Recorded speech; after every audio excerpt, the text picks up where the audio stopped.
All right, we'll start now, ladies and gentlemen.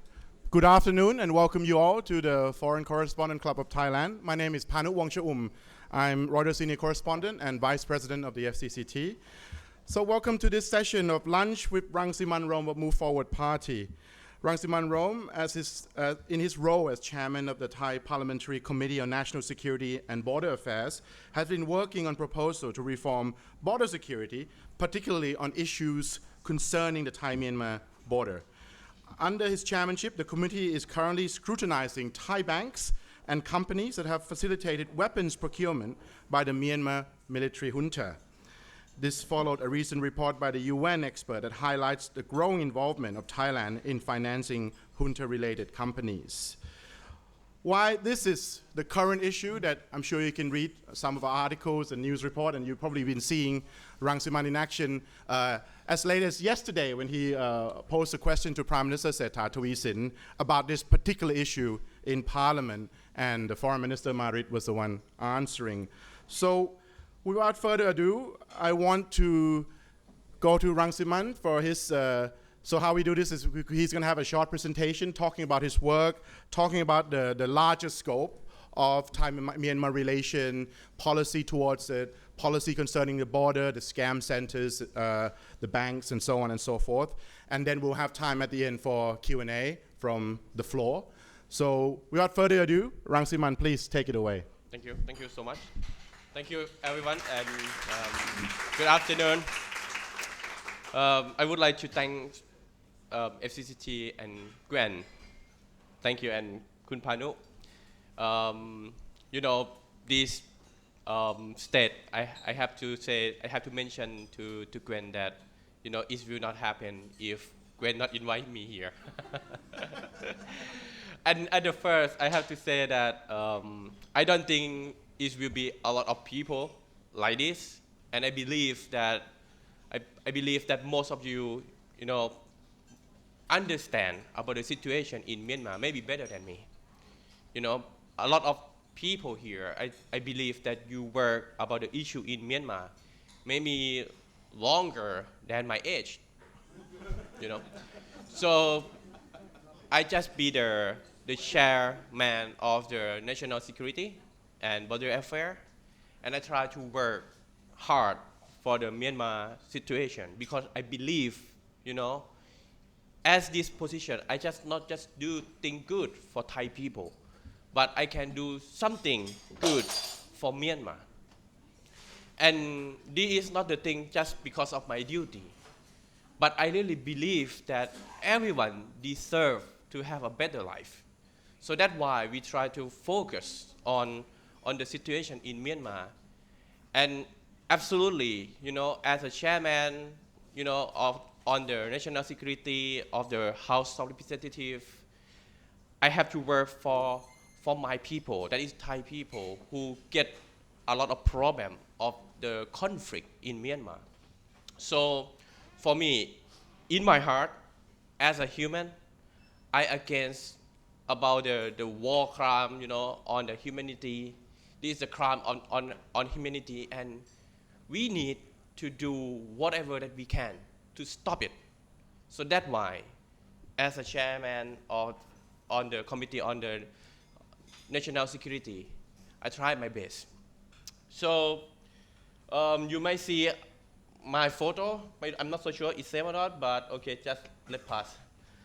I want to start about the situation in Myanmar. I believe that you know this report, but I just would like to mention that the situation in Myanmar need to get attention more than this.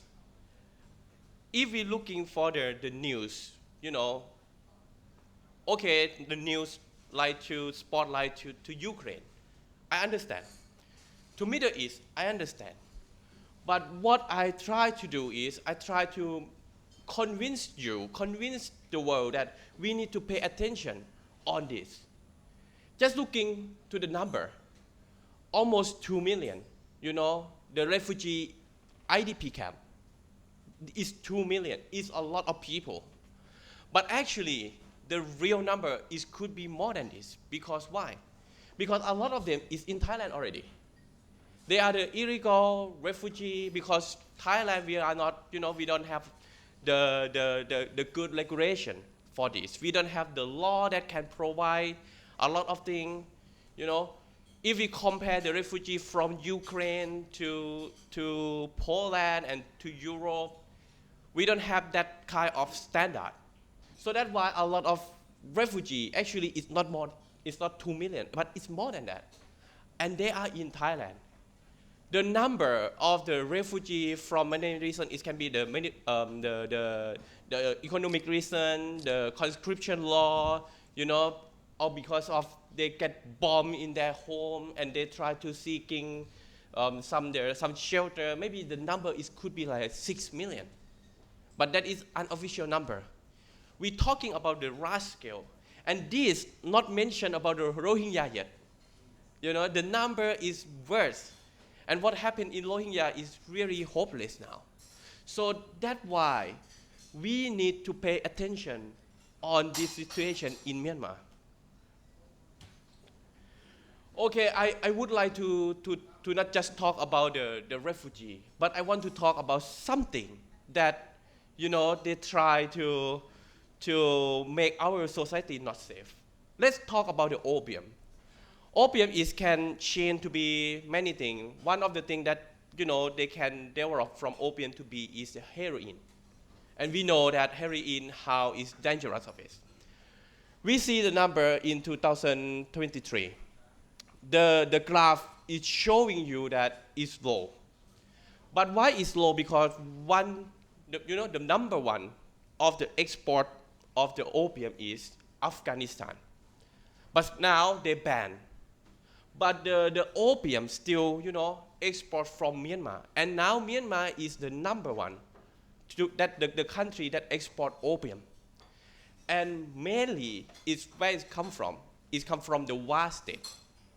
When we talk Wa state, it's the long story. But we know that the Golden Triangle is one of the main places that they export a lot of drugs, such as heroin, such as methamphetamine, and another else. Now we facing happy water that make the society not happy.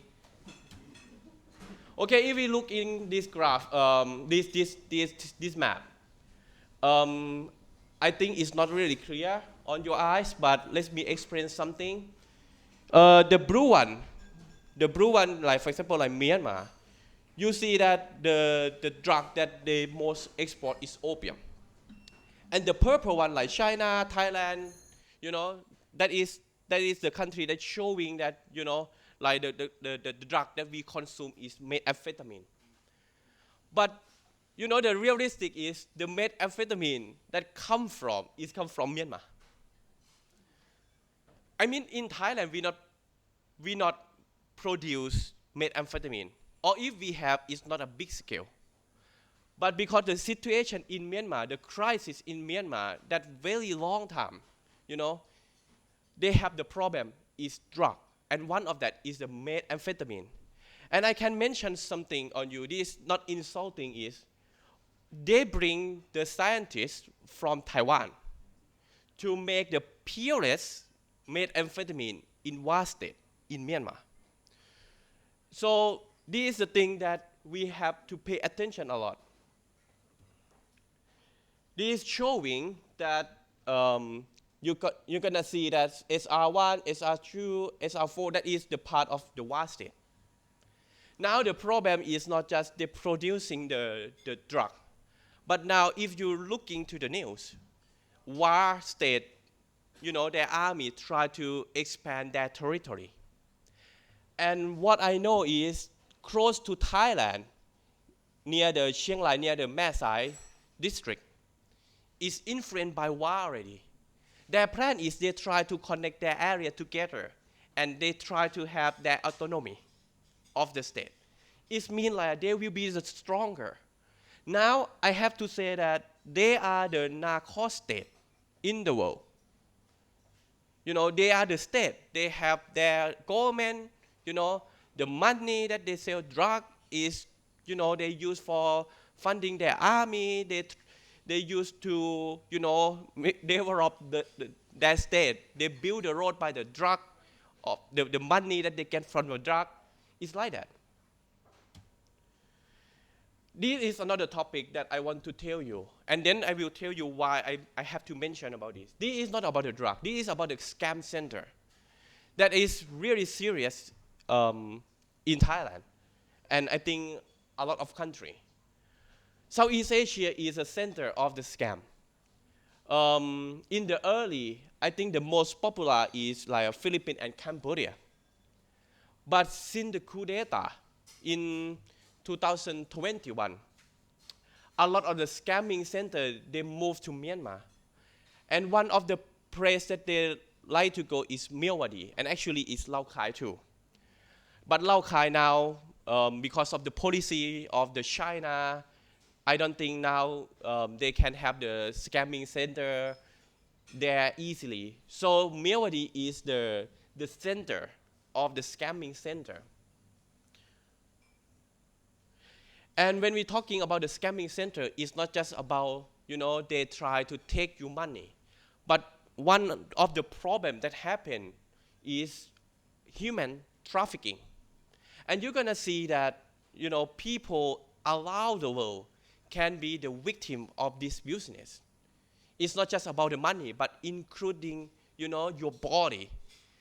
And what happened there? If they're forcing you to work and you not work, it means you useless to them. But because they spend money on you already, so what they try to do? They try to sell your organ. That is how cruel of the situation. And you're gonna see that every human trafficking, they need to pass Thailand. If they want to go to Myanmar, they need to pass Thailand. So Thailand is the very important country if we want to stop the scamming center. So what now? Myanmar is connected to Mysore, and we found the compound, at least for my database, is about 34 compound. And some name you might heard from the news like KK Park, Chue Koko, but they still have a lot of small compounds. And if we're talking about the number of the people, who work in the scamming center, I think 300 scammers is the lowest number. It's the lowest number. The number could be more. And I believe in the next 5 years, the number of the people who work in the scamming center will reach to 1 million. We are talking about a scamming state, really big, And if we're talking about the damage in Thailand, it's $2 billion. But around the world, it's $64 billion. This is how serious of the situation.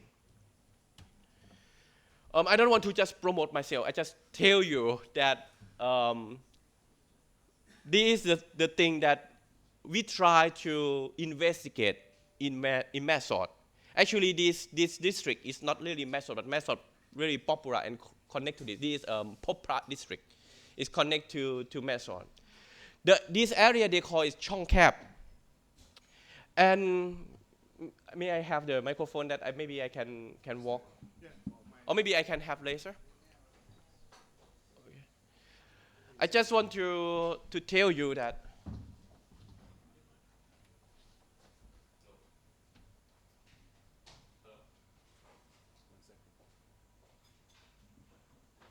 hello. Okay. Yes. What you see is look like just simple photo, but you're gonna see that the river here, the name is Mui River, and opposite side there is a Myanmar. If you in this spot, you're not gonna see the village or anything, but you will see some building like here. That is a scamming center. And what happened with this truck? This truck tried to deliver the cement to there. okay? And this cement, why they need the cement? Because they're building, you know, they have some construction there. And in this area, they have some, you know, some army who try to, you know, control the area, try to make everything fine.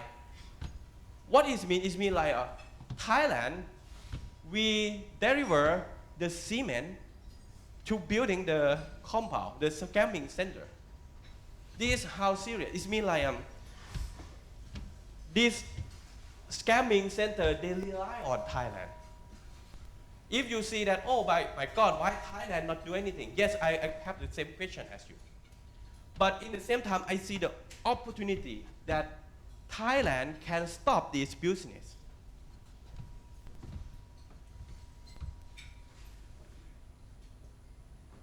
And, sorry. I just want to show you that this is the area that connects to KK Park.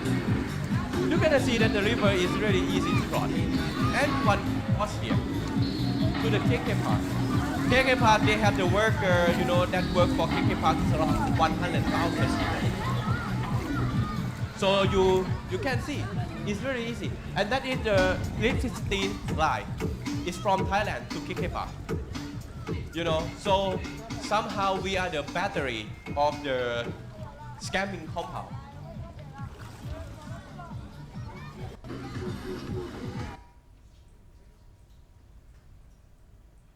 Okay, sorry. And this is one of the famous place. Because opposite of me is the Chue Koko. You know, this is not, you know, if you try to cross by your, if you cannot swim, you're not going to survive. So if you want to go to Chue Koko, you need to swim. Or at least you can use boat.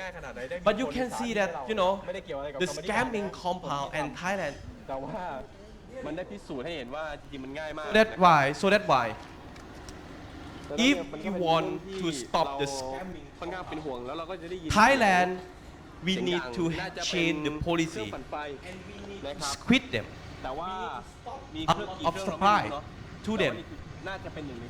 For example, like Chue Koko. Now we stop the electricity line to them, but they still use the generator, you know, to produce the electricity. But they cannot do all like 24 hours. At least we can slow them. You know, even they can use another instead, but we can slow them. We will not make them bigger and bigger.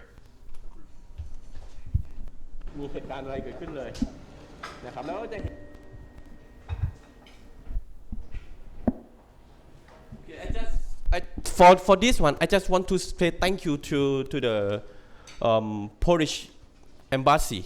You know, we visit to Poland, and why I have to mention about this, because as you see what I try to present to you, you're gonna see that, you know, our border, Thailand border, really weak. And we have some question. So how the country like Poland, you can manage, you know, a lot of refugees from Ukraine? And how you manage the threat from Belarus? You know, because they have some kind of like hybrid warfare. They have a lot of refugees try to cross to Poland. And then that's why we go to to visit the Polish border guard. And we see that, you know, the European country really support Poland. They have kind of like contract to provide, you know, the technician thing, the skill, the information, you know, to support the Polish border guard. And I think it's really cool.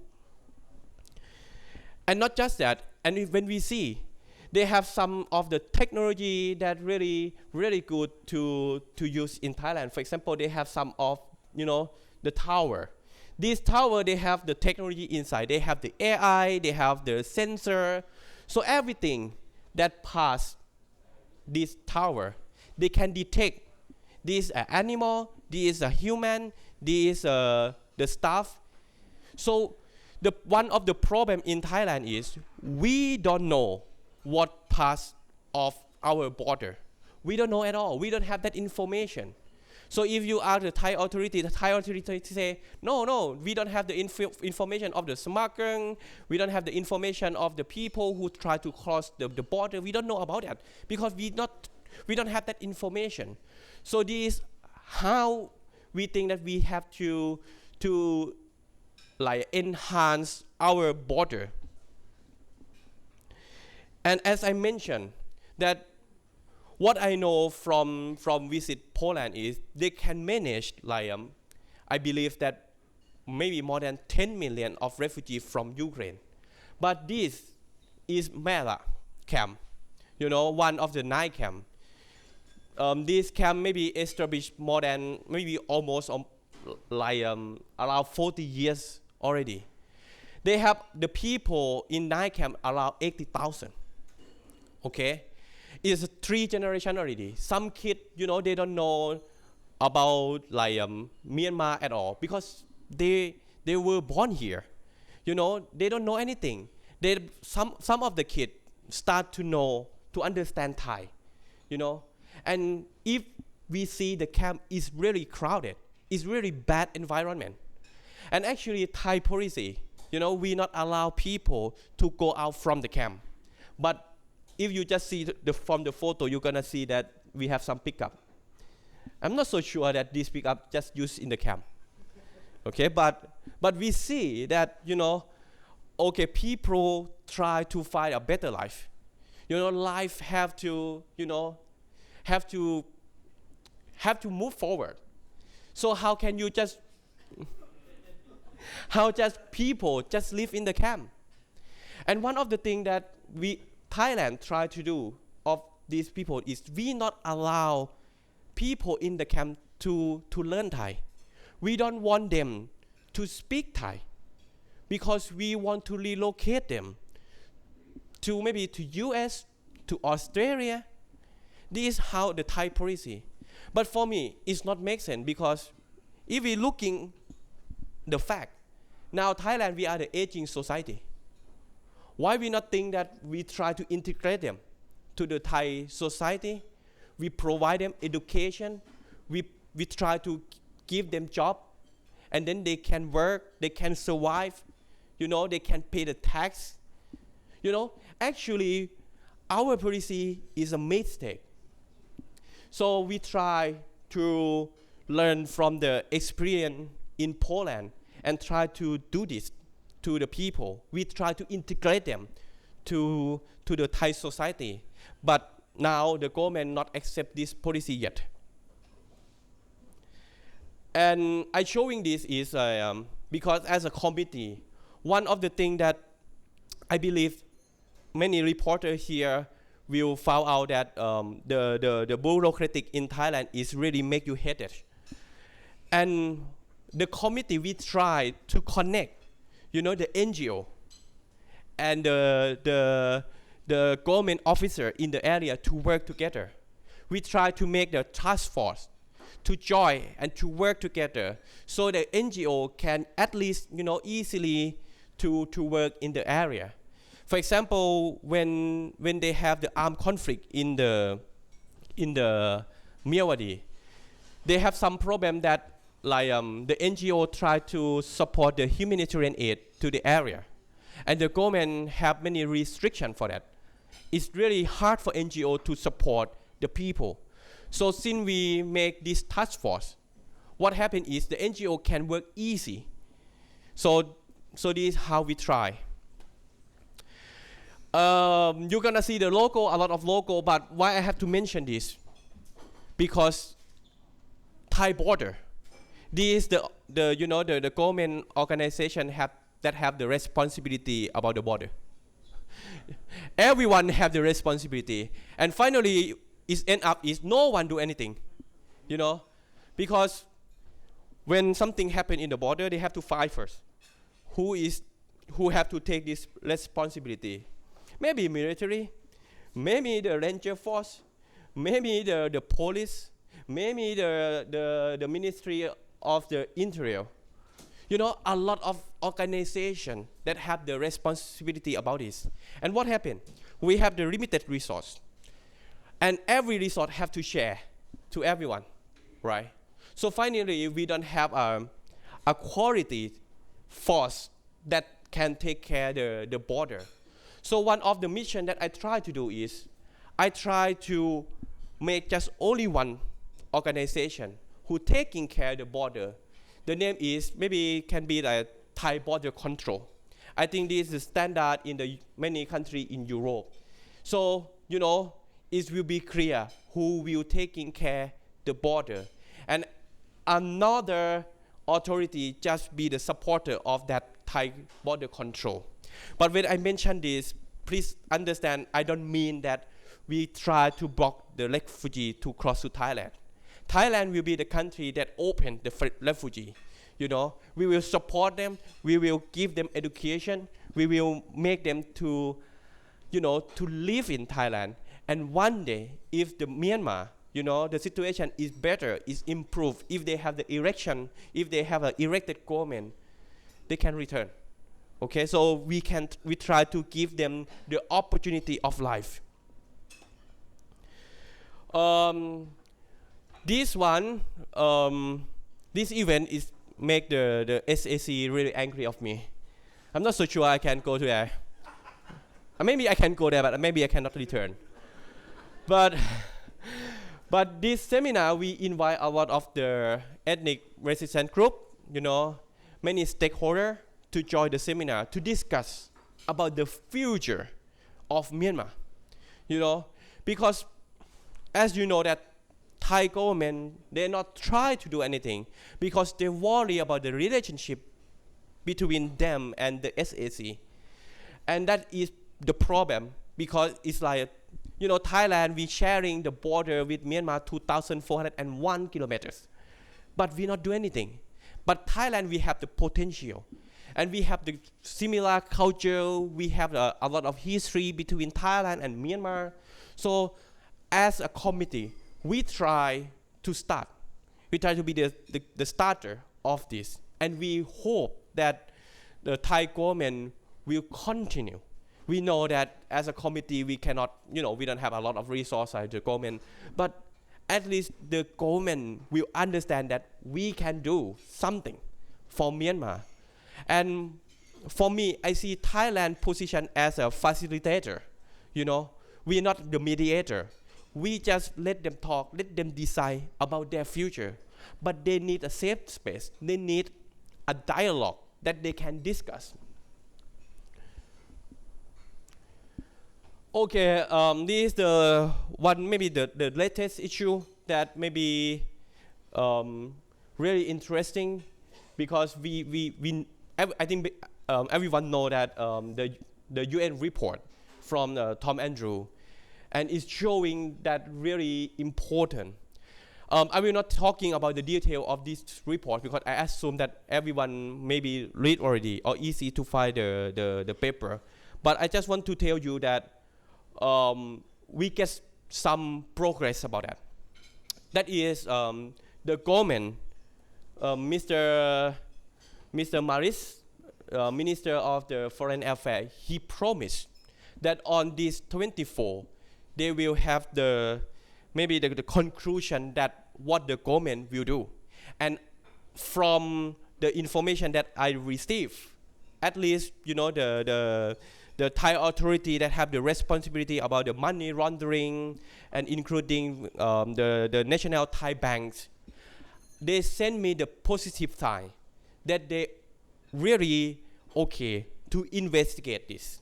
And they disagree that Thai bank shouldn't involve, they don't agree that Thai bank should involve with the maybe the transaction that buy the weapon and killing people in Myanmar. At least this is the positive side. And this is one of the big mission that we try to make sure that we will have, some policy that, kind like Singapore, that will not allow the company to make the transaction in Thailand to buy any weapon anymore. So this is maybe the conclusion of what I try to present you. I think for the short term, we try, to stop crime against humanity perpetrated. I think it's not easy. It's not an easy thing. But one of the things that I try to do is I try to stop, any relation, especially that the relation that gives the benefit to the SAC.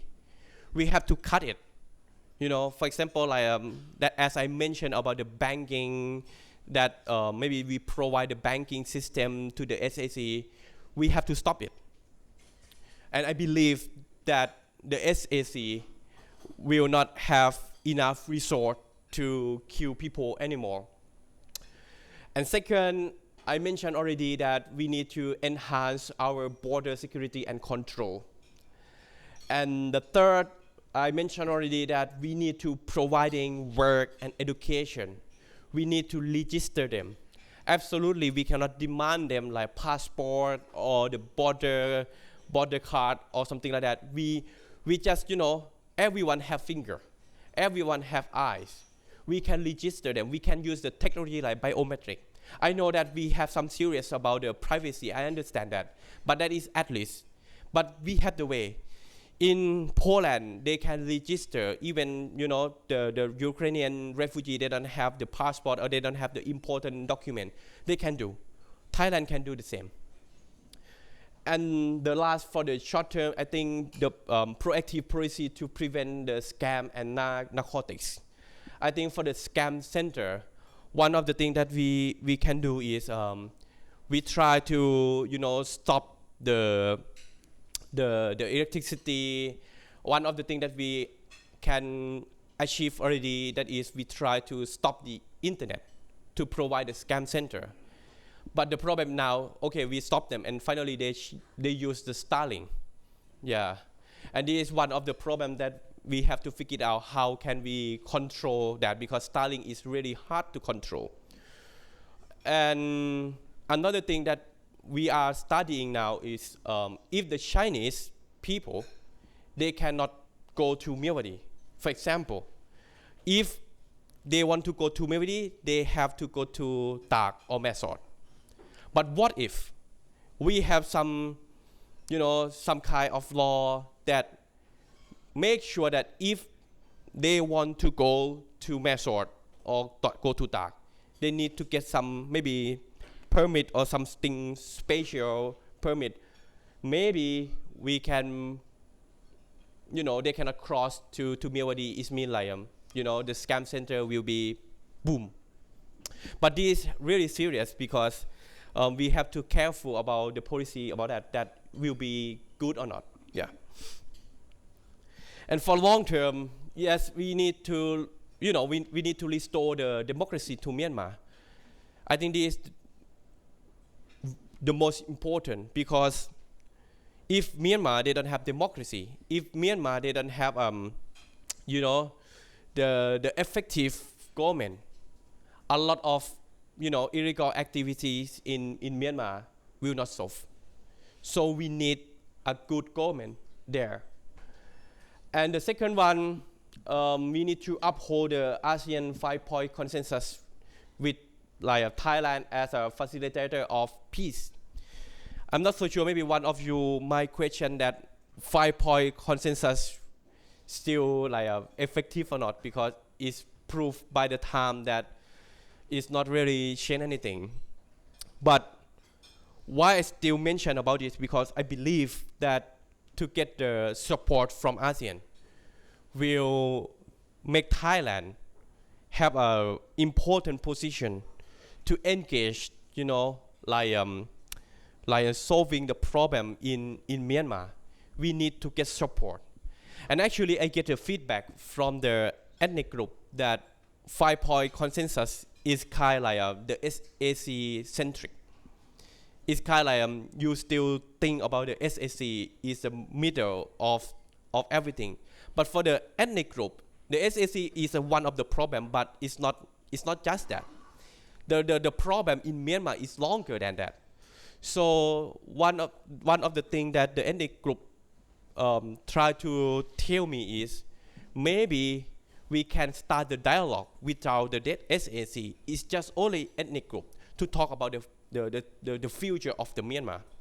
And I think that is important because, however, the SAC they don't have the legitimacy. They are not the government. They are the illegal government. They take down the elected government. So I think this is the thing that we try to consider. But for Thailand, we need to talk to ASEAN. Why we have to talk to ASEAN? Because we need to get trust by the ASEAN. I'm not so sure. I try to think of maybe the people in the outside of this region. They have the photo that Thailand, the leader, like Min Aung Hlaing and Prayut really close. Min Aung Hlaing is like stepson of someone that really, Prem Tinasunanon. And then both army really close. I understand that we cannot trust Thailand if I try to see, the perspective from the outside. But the point is, you cannot kick Thailand out of this, this table. But Thailand, if Thailand want to be the important role on this mission, we need to get support from ASEAN. So, I know it's really difficult, but this is why Thailand have to put important to ASEAN. And I really expect that my government, my prime minister, will focus on ASEAN more than this, and try to create a concrete plan. Maybe it can be a new plan. Maybe it can be the 5-point consensus episode 2, for the mission that we try to, solving the problem in Myanmar. And finally, I just want to say that I hope that Myanmar will have peace. Myanmar will have a better country. I believe that, they have a lot of potential in Myanmar. And what they just need is, stability in politics. They just need the democracy. They just need the rule of law. Actually, the people in Myanmar, they need everything same as us. Everything same as us. That should be, the normal thing. But now they don't have that. So as friend of Myanmar, the people, the human in this world, we just try to sharing the thing that they deserve it. And I hope that they will make their country good. And it's not just good for them, but I believe that it will good for other people too. Thank you. Thank you so much. Wonderful. Thank you. Thank you. We're going to go straight to the Q&A session. There's going to be a mic at the back of the room. Please identify yourself before you ask question. And please stick. We don't have much time, so stick to question, not statement, please. Thank you. As no one has gone up there yet, I'm just going to have a quick question, Khap Kun Rome, unrelated to this, because since you're a senior member of the Move Forward Party, maybe a quick comment, thoughts on the upcoming court case on the 7th of August, if you may. I mean, you already told the media yesterday and so on, so I think many people in the room would be interested to hear a quick comment on that too, Khap. Thank you for the question. The microphone is loud. Okay. I don't know what's gonna happen on the 7th of August, but I wish it will be good. I wish, but yes, I feel disappointed of the procedure of this. I believe that we deserve, to prove ourselves in the procedure, but yes, it's not happened, and it's kind of like too rushed for the case. You abolish the biggest party in the parliament, the party that gets support by the 14 million. How can you make the procedure too rush like this? I feel disappointed of what happened, but somehow I still feel like maybe on this 7 August, maybe the result is good. I expect that. But we cannot do that. I mean, we cannot do anything about that. What we try to do is, okay, we try to, as a politician, we have to connect to the public. And the public want to know of, what gonna happen. So we will try, if we cannot convince the court, but at least we try to show to the public that we are innocent on this case. Yes. That's Thank it. you. Please. Thank you. Okay, Saksit. Hello, my name is Saksit Sayasombat, Thailand correspondent for CNA. Good to see you again, and thank you very much for the talk. I want to talk about, has there been any meaningful engagement between the Thai government, the Thai military, and with the various ethnic armed groups over there? Have there been discussions in the background? Have you been privy to any details on them? And also, are there any considerations from the Thai government in the scenario if the AAC is not in power anymore?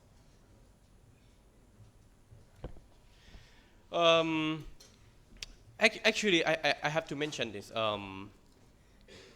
I think Thailand, we have connection to every group, but absolutely it's not official. But because we know that the situation in Myanmar, the SAC can control the area just maybe 45%. So we know who is a big boss in each area in Myanmar.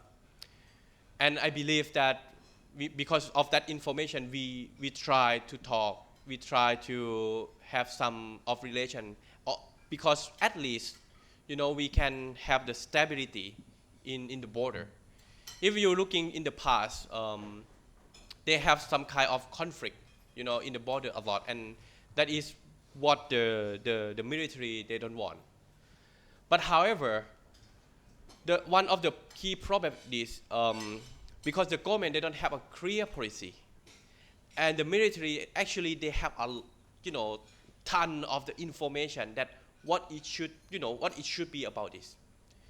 And because I engage as a chairman of the committee, I engage a lot with government and the military, and I believe that if the government they try to listen or pay attention or showing the military that you have the will to solving the problem in Myanmar, I believe that the military can provide the information a lot and can engage to solving the problem like this more.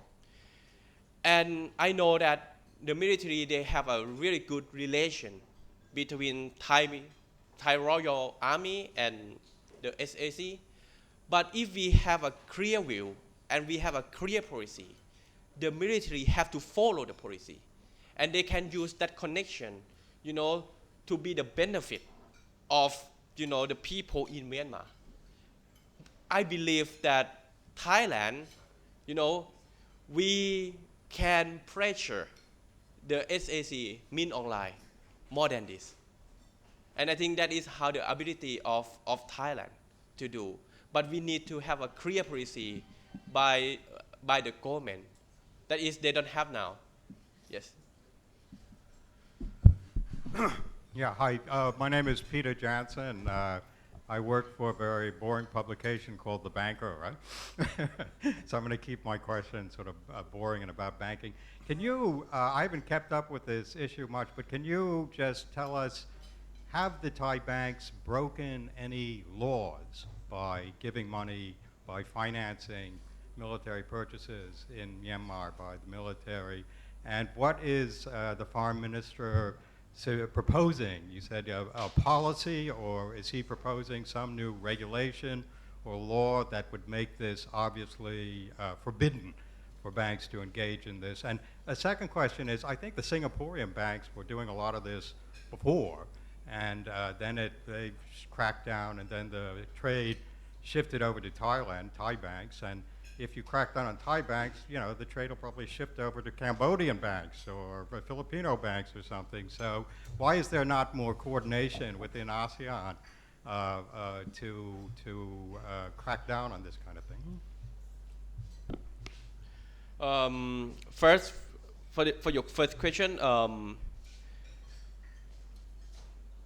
we found out that the Thai banks don't have the intention to abuse any law. Okay, I believe that they just, operate the system, and they don't know what happened. But some bank, may I mention like Kasikorn Bank, they try to taking care of that, and when we see the number, of the transaction that, we are Kasikorn platform to Myanmar, the number is really low. So I think some bank like Kasikorn, they have a better standard if we compare with another bank. But another bank is like they don't care, but they don't have intention to provide any support to the SAC. Would they have broken the law? No. At least we not found any evidence that they broke the law. Is there a law against doing that? We don't have that clear law for that. But as a public company, you have to consider about the human rights, right? And it means like we have to consider about the fair financial. I think that is the standard that it should be. But for the Thai law, it's not that clear. But it's great because Myanmar is the country that we are in the watch list. It means like every transaction you have to be careful. So actually Thai bank, they have to be careful about that. But it's not clear that they broke the law. And for the government, they have the standing point that they will not support any bank or any Thai company to engage with, any like action that finally is like the human rights violation. They not support that. But we not see any clear yet. So on this 24, we're gonna know that, what is the direction of the Thai government, Thai government, yes. ASEAN cooperation, is that just a joke? I mean, in terms of, this was going on in Singapore. Why did the Singaporean banks sort of... Yeah, for the Singapore case, Singapore, they have a clear policy. And when the government, it's not just you announce the standing point, but okay, you can speak, but we need the action. You not just speak. Okay, everyone, if you ask the dictator that do you support the human right violation, everyone will not say that I support the human right violation, right? Everyone will say that I support the human right, I try to treat people good, But we need action. We not just need announcement of the standing point. So now we want to see the clear action from the Thai government because as I mentioned about Singapore, they have clear. They try to pressure the company of them. They try to pressure to their banks, and finally, they can clear this. But Thailand, we just speak, but we speak only, no action. Yeah. Any more questions, guys? Please. Microphone is yours.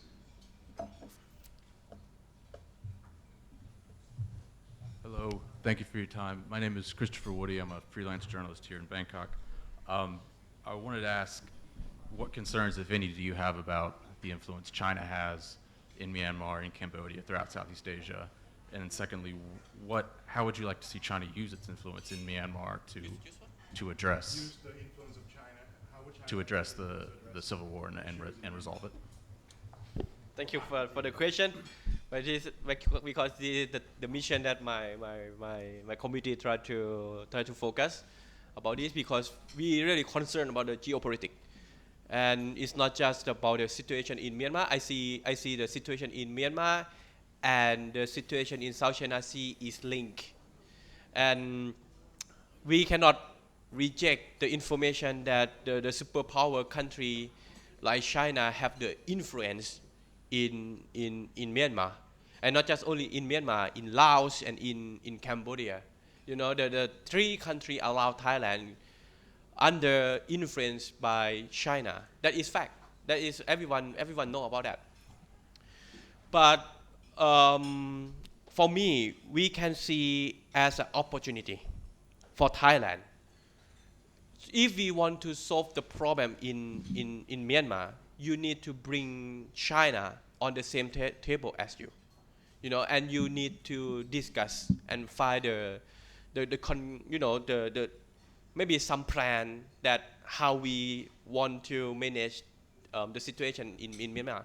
For example, if we're talking about the seven allies in the northern Chan, I think it's really clear that the biggest group is the Wa state. And the Wa state, they have some of special relation with China. At least they have some agreement that they will not deliver the drug to, direct to China. So somehow China can influence the ethnic group in the northern of Chan. So if we want to solving the problem in Myanmar, we need to talk with China. And not just that, we need to cooperate. If we want to, solving the problem like the scamming center, in the border, we need to talk with China. We need to, to have some agreement. We need to, at least to sharing the information, exchange the information between Thailand and China, and then we have to create the plan to solving the problem about that. But what I see this is not just about the Myanmar, but I see this about the future, because the tension in the South China Sea, Thailand will get the effect if the tension in South China Sea is increased. And I don't know the election in US, but I will be one of the big factor of the intention of the South China Sea. We don't know that what will happen between, the relation between the China and Taiwan. But, Thailand is one of the country in Southeast Asia. And I believe that Southeast Asia will focus on the situation in South China Sea. And what I know is Indonesia really concerned about that situation. So Thailand, what is the position of Thailand? We have to have a clear position about this. We have to have a clear policy about this. But for me, I see that Thailand can be one of the country that, can support the Southeast, the ASEAN, to be the stakeholder of this situation. We don't want war. We want peace. We want the dialogue. We want the fair position. And if we just only talk, like one country, two countries in Southeast Asia, we are not big enough. But as an ASEAN, we will be big enough to have some conversation with China. So the mechanism in ASEAN is really important for Thailand and ASEAN. Yes, thank you. My name is Igor Blažević. I'm from Prague, from the Czech Republic. Thank you very much for the very interesting talk. Thank you even more for your very important and useful work. I really appreciate it a lot. My question is, you have mentioned that restoration of democracy in Myanmar is a solution. What is your personal take, and what should be the Thailand's take on the Shem elections next year in Myanmar, organized by the SAC, with the support of China and India, taking place in 1/3 of the territory, with a limited number of the parties, and with an extremely limited number of the voters participating, with a big number of the voters being falsified, and then we get some results of these elections. What should be the response of the Thailand and ASEAN on that elections? Thank you. Your question.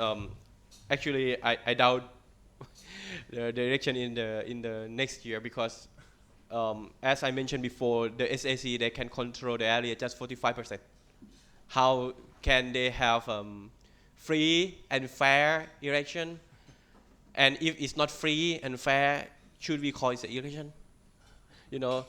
It's really doubt for me. And I think I support if finally we can have like a national election, but to do this, it means that like every group in Myanmar, they have to agree with. But the problem is I cannot see any chance that every group will agree this. So I think the first thing that we have to do is we need the dialogue, and we need to bring every stakeholder, to discuss about the future. For me, I see that the future of Myanmar should decide by the people in Myanmar. And the people in Myanmar is not just only, Burmese, but they have many ethnic. We should engage them in this dialogue, and then let them decide. Let them create, about their plan, when that country ready for election. And how can we have election if the fire still happen, if we still have a bomb in the border, if we still have, the aircraft attack, in another group. I cannot see the election that free and fair there. So, to create to restore the democracy to Myanmar, we need the dialogue first. We need the ceasefire. We need, people in the shelter, people in the IDP camp, they can go to vote. So we need a lot of process to prepare for the election. And then we can make free and fair election, and I think everyone will accept. If the next year we have the election in Myanmar, and I believe that not every group will support or will agree with, finally it's you just create a new problem. The problem that never done, never solved. Thank you. Please, sir. Thank you very much. I'm a Kirk person with SIL International. And you had mentioned that along the border you have tried to establish a committee for Thai government and NGOs to interact. And I know there are a number of NGO representatives here. How would an NGO become involved or connected to that committee? Thank you. Thank you so much. We're lucky that we have the MP that have experience in the NGO, and by that connection we can connect to a lot of NGO. But I cannot say that every NGO can join with us. We still improve that, but we try to connect the most of NGO who work in the real situation in Thai to join with us.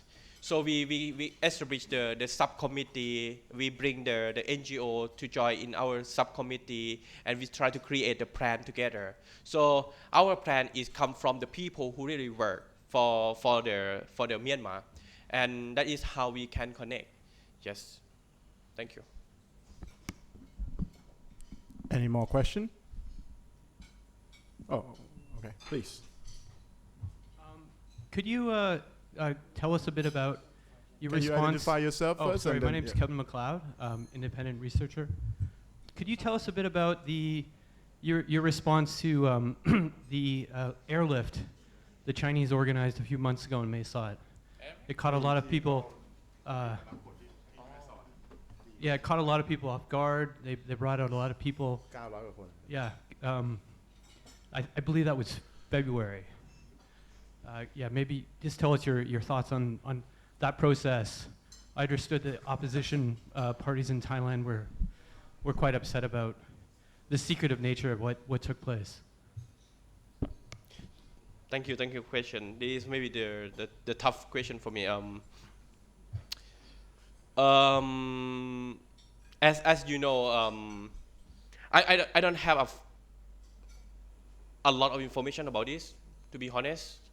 But what I know, but is maybe just a little bit. If you remember that we rescued maybe almost 600 people from Lao Cai. Okay, if you see the map, I will show you the map.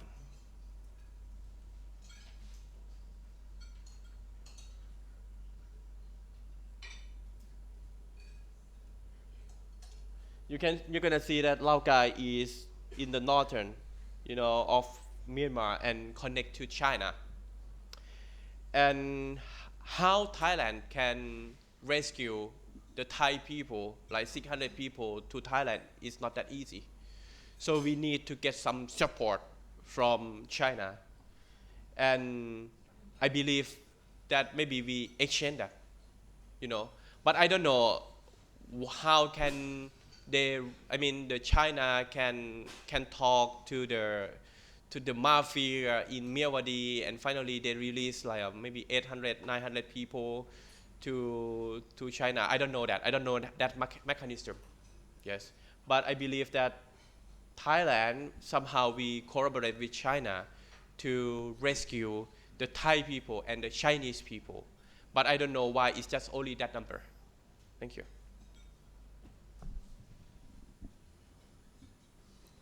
Any more questions, guys? Saksit, please. Yeah, me again. Not about Myanmar, again about the constitutional court case on August the 7th. Very simply, is there a plan B? Is there a plan C? I mean, Future Forward, the party that has been banned before, Move Forward came after that. What happens after that if the party's banned? You are talking about the party that, in maybe 6 years, now we are the second party already, right? We create the Move Forward after the dissolve of the Future Forward. So please understand, we have the experience how to create the new party.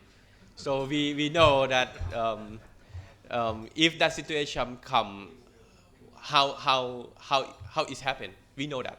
We experience that. So we prepare for every scenario, whatever that is happen, we prepare it, and because of experience we know how to do it. Yeah, thank you. Please. I'm Devjot Ghoshal from Reuters. I had a quick question. You mentioned this in your presentation, sort of the growing drug trade, sort of including with the war moving south. What's the sense that you're getting in terms of some of this moving through Thailand as as these groups expand, and how concerned are you, because you're a member, you also have MPs in some of those border districts. How concerned are you about the sort of growing drug situation up towards the border? Thank you. Thank you for question. I really concerned about the situation so much because what I know, they have the two group. They have the Southern Chan group led by Chao Yosik, and the Northern, as you know, is a wild state. And now they have the armed conflict, maybe more than 2 months already. And what I know is the Southern the Southern group, they lose, and it means like the war will success to control the border near Thailand. It means like what we are talking about, if they want to deliver the drug to Thailand, it will be easier. Thailand will get a lot of drug, more and more. Before this from the Thai authorities information. Before this, when we can capture maybe hundreds of drug, 100,000 of drugs, is a lot already. But now we are talking about the millions. The scale is millions, and it can be maybe more than that. So now what we know is, the drugs will come to Thailand more and more. And now actually the latest information is not just come to Thailand, but they can go to Laos. And then from Laos, because we have the Mekong River, it's really easy to deliver the drug from Laos to Thailand. So now they try to do that. Now as a committee, in the next week, we try to invite the many Thai authorities to prepare for this. At least the committee, we will raise the concern about the drugs issue, and we want to ask the government that what is the policy about this. Okay, we know that they don't have a clear policy about the situation in Myanmar, and absolutely between two groups, in the Chan state have an armed conflict, maybe they don't pay attention. But this is not about the civil war in Myanmar, but this is about the drug that, come to Thailand. And the government, when the election, campaign, they try to promote that they have the policy about the drug. So now it's time that they will showing that what the action for this. So next week we will considering about this. Yes. Please, sir. Keith Richburg, I write for the Washington Post editorial page. So I'd just like to ask, what do you think outside countries, and specifically the United States, should be doing right now to help end the civil war in Myanmar? A lot of people always ask me, how come the U.S. is giving so much money and weaponry to Ukraine, but not to Myanmar? Do you think that's a good idea? What should outside countries be doing if they want to help bring this to a resolution? Okay, thank you. I think about three things, and I don't think just only United States too. I think of like the country like Japan, should engage more about this. The first thing that I think is we need the humanitarian aid. We need a lot of money, to support the people. As I mentioned about the number of the people, who need to get the humanitarian aid is like 2 million. This maybe more than this. Then so we need the humanitarian aid, and Thailand alone cannot do. So we need US, we need EU, we need UK, we need every country, including like Japan, to support about the humanitarian aid. And second thing, we need to get support, from the outside to support ASEAN. ASEAN have to be unity for this. Because how can you deal with China? How can you deal with India? It's impossible if ASEAN not be unity. And because of like US, Japan, you engage with many countries. And I believe that some influence of you can support, ASEAN to be unity and support Thailand to be the important role for this.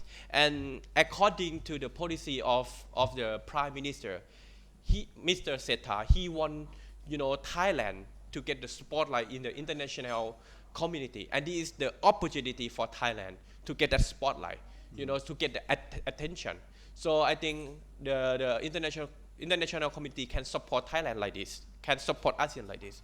And the last, I think the information exchange really important. We still need to get to provide information. For example, if we're talking about the drug, if we're talking about the scamming center, we must know what is going on there. DEA, I believe that DEA try to provide a lot of information to Thailand, but I'm not so sure that is enough, because we still can see the expand of the war state, and we need to concern about that. I can mention about this. Even some of maybe ex-senator involved with this, involved with the war state. We provide electricity and still active to the company Hong Tang. That is the company that under war state. We provide them the electricity, and I suspect that this electricity, is used to produce drug, like methamphetamine. So we need to get support from this. And maybe I can mention some name like Thun Min Lat. He is really important of the maybe he is one of the maybe really important guy of Min Aung Hlaing. Before this, he got arrested in Thailand, and then now the court just released him. I don't see any statement from U.S. from the international community. I think at least something like this, international community can at least raise this to be the issue. So Thai government have to pay attention. That is, yes. Brilliant. Any more questions, guys? If not, then I guess I'll bring this talk to a close. I would like to, on behalf of the FCCT, thank Kun Rangsiman Rome for sparing his time. I think the talk was very interesting, and there's a lot of issues there for a lot of you to write and think about. If you like our program and you're not a member yet, please join up. Thank you very much, and have a good lunch, guys. Take care. Thank you. Thank you again. Thank you, everyone. As I mentioned before, at the first, I don't think that it will be a lot of people like this. And I heard that actually Mr. Setha have some mission, right? Some activity. Oh yeah. And it's like you choose to come to me to hearing me more than to go to Kun Setha event. But okay, that is just kidding. But really, thank you. Big thank to Gwen, to Kun Panu, to FCCT that invite me to come here. And yes, I see that some reporter ever visit, the border during my committee trip, Thank you so much for this. I really enjoy of, speaking about this, because this is what I try to do. It's really hard. A lot of hard things that I have to face, and finally I can sharing something to you. I believe that most of you maybe know better than me, because you work really hard. You maybe some of you work before and become an MP. So I hope that maybe future you can sharing the information to me, and that information will be useful for me, useful for my committee to work to move forward. Yeah. And yes, on the 7th of August, I wish my party survive. Thank you.